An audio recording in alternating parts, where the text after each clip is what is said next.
Guys, so these are the ingredients we're going to be using. Here I have some fresh cilantro. We won't be using the whole bunch. I'll let you know how many sprigs we end up using. And then here I have about 9 tomatillos. And this is what the tomatillos are. They look like this. You'll find them in your produce aisle. They'll have a husk on them. When you want to know if they're ripe, the husks will be kind of falling apart like this. You kind of want to peek in there, and this is the color you want to look for, like a lime greenish color. That lets you know they're ripe and they're ready to use. And then here we have 1 medium white onion. And then here we have 1 garlic head. We won't be using the whole garlic head, but just like the cilantro, I'll tell you how many pieces we end up using. And then here, I'm going to be using a jalapeno pepper. You can use serrano peppers if you prefer. Now, one thing you want to keep in mind is that this salsa can be made with very hot and spicy, and that all determines on how many peppers you use. Now, since I have to consider my husband and the kids, and they don't like spicy food like the way I do, I will go with 1 whole pepper. So as you make the salsa from time to time, you'll eventually know how many peppers you want or what it is, how many you need. So your first time will kind of be like a trial and error, and then from there you'll know. And then back here I have some vegetable oil, and then I have some salt and pepper for taste. All right, so the first thing you want to do is you want to grab a bowl, and you want to take the husks off the tomatillos. They're going to be sticky. You're going to find them to be sticky. So you want to go ahead and take them off just like this. Alright, so I'm going to go ahead and give them a good rinse and a good wash. So here are my tomatillos. They're already nice and rinsed, and I just have them sitting off to the side in a bowl. So what we're going to do now is we're going to cut these. We're going to cut the onion in half. Take off the outer skin. Put that to the side. And then we're just going to cut it into quarters, just like this. Now we're going to get our pepper. We're going to cut the tail off. The stem, not the tail. And then I'm going to de-seed it, okay? A spoon. Then go ahead and take out the seeds. Like that. You see? See how easy that was? Okay. Right. So we're going to go ahead and use maybe about 4. Let's go ahead and use 4 of these.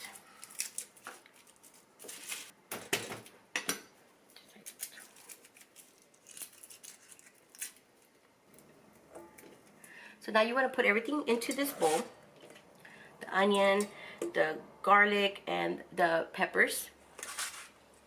Okay, so now you want to grab a pot just like this. This is the kind of pot I'm going to use. So then all those ingredients I put into the bowl, we're going to go ahead and put them into this pot. And now we're going to put some water in here, and enough water just to cover the ingredients. Here's my saucepan, and I have all the ingredients in here. So we're going to go ahead and turn on the burner. So now that we have our ingredients in this saucepan, what we're going to do here is we're going to bring it to a boil. All right, so once it's come to a rolling bubble, just like this, you want to turn down the heat to simmer. So we're going to simmer for about 10 more minutes. I'll show you what it is that you're looking out for to know when it's ready. So they've been simmering already for about 10 minutes. And you'll notice that the colors start to change. Do you see that? How it turns into like an olive green color. Everything is getting really soft. You see that? That's when you know they're cooked already. I'm going to go ahead and leave it probably just like another 5 more minutes. So here are your tomatillos. This is how they look. They're already cooked. So I let it actually cook for like a total time of 15 minutes. So now you want to grab a blender just like this. And we're going to add those ingredients into the blender. And don't mind the noise in the background if you hear it. My husband decided to make a pot of coffee while I was filming. So we're going to go ahead and add these ingredients in there. So I'm going to grab like a ladle just to make it easy for myself. Okay, so I already put all the ingredients in here, but I'm going to go ahead and pour that cooking water into my blender. So this is the part where you're going to add your cilantro. So you kind of want to just rip them off. Just make sure on this step you add your cilantro leaves first. I added them last. Hopefully it comes out okay. Like a total of 18 sprigs. That'll work. We'll see. So let's go ahead and just push that in there. Let's go ahead and add just a little bit of salt to this. And then a little bit of pepper. On my setting, I'm going to pulse it. Just like that. Try. Oh my, it's just so delicious. Okay. Now, what you want to do is grab that same saucepan. To this, we're going to add our oil. Just like this. That was probably about, well, my goodness, about 2-3 tablespoons of oil. Like that. We're going to go ahead and let this heat up.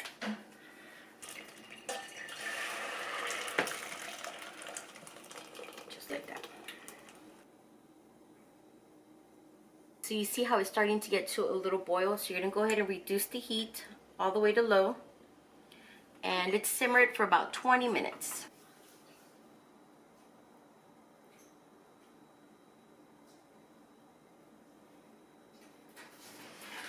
Alright guys, so here is my salsa. I've had it simmering probably going on 40 minutes. The reason for that is because you want to simmer it to your desired consistency. I'm going to point out a couple of tips here really quick, okay? Now, if you're going to be making this salsa for enchiladas, that you're going to make enchiladas suizas, this consistency right here would be perfect for it. It's chunky, but still a little runny. Now, if you're going to be making this, let's say for tacos or for like an appetizer, you know, like with the chips and the salsa, then what you're going to want to do is when you add the liquid to the blender, you don't want to add your full complete liquid. You kind of want it to blend where it's thick. And then when you add it to this stage where it's where you're going to cook it, you're going to add water a little at a time.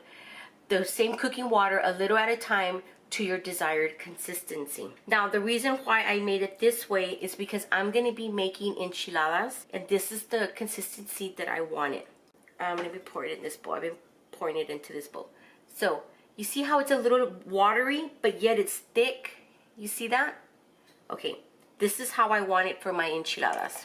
You don't want it too clumpy, where it just clumps all over the enchiladas. You still want it to have like that good sauce, runny sauce to it.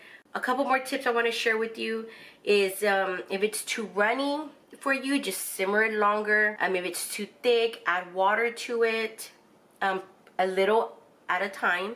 Let me add some salt to it. If it's a little bland, like you really don't have like a taste to it, add salt to it a little at a time. If it's too spicy, like too hot, add just like a little bit of sugar to it, and it'll kick down the the hotness to it. So those are just a couple of tips I wanted to share with you. I just want to say thank you guys for watching. I hope you liked this video. Go ahead and give it a thumbs up, and I will talk to you guys later. Thank you guys for watching. Bye.